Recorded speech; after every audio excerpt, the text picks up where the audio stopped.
இந்த காணொளி வாயிலாக திருவள்ளுவரை பற்றிய சில செய்திகளை நாம் பார்க்கலாம். 1974 தை 2ஆம் நாள் திருவள்ளுவர் நாளாக ஏற்றுக்கொள்ளப்பட்டு அந்த ஆண்டு முதல் திருவள்ளுவர் நாள் என்பது நடைமுறைப்படுத்தப்படுகிறது. அப்போதைய முதல்வர் யார் என்றால் கலைஞர் கருணாநிதி அவர்கள்.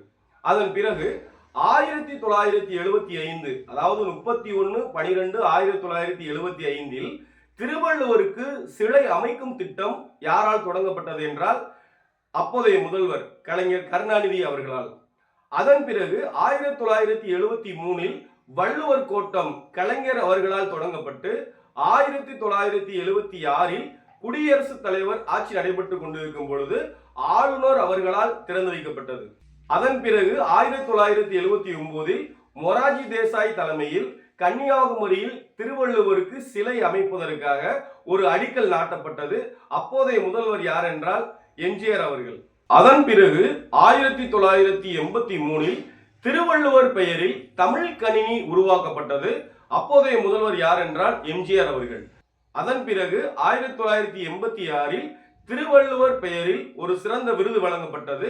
அந்த விருதினை முதலாக பெற்றவர் குன்றக்குடி அடிகளார் அவர்கள். அப்போதைய முதல்வர் யார் என்றால் எம்ஜிஆர் அவர்கள்.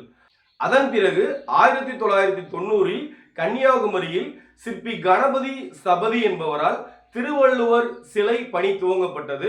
அப்போதைய முதல்வர் யார் என்றால் கலைஞர் அவர்கள். அதன் பிறகு 1/1/2000 கன்னியாகுமரியில் திருவள்ளுவர் சிலை திறந்து வைக்கப்பட்டது. அப்போதைய முதல்வர் யார் என்றால் கலைஞர் அவர்கள்.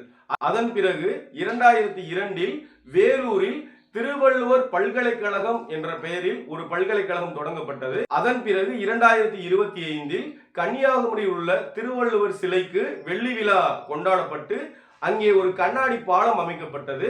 அப்போதைய முதல்வர் யார் என்றால் மு.க. ஸ்டாலின் அவர்கள்.